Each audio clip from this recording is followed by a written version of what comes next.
Hi guys, super yummy goodness naman bang hanap nyo?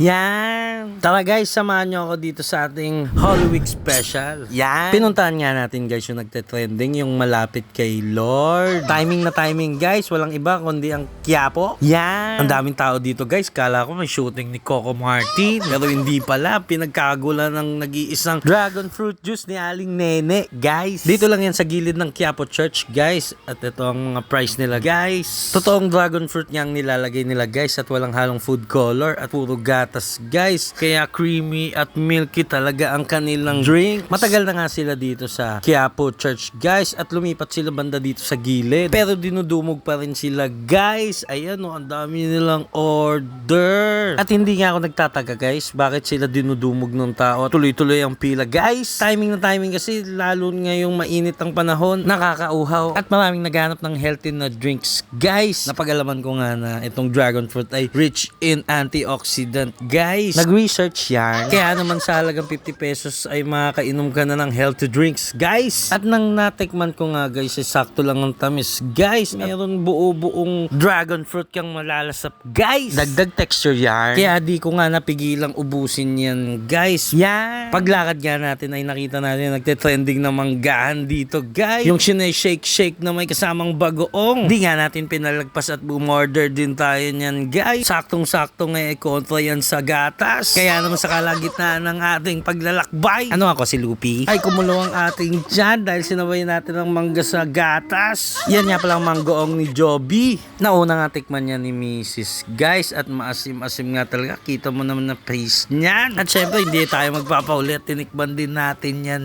guys. Kahit kontra sa drinks.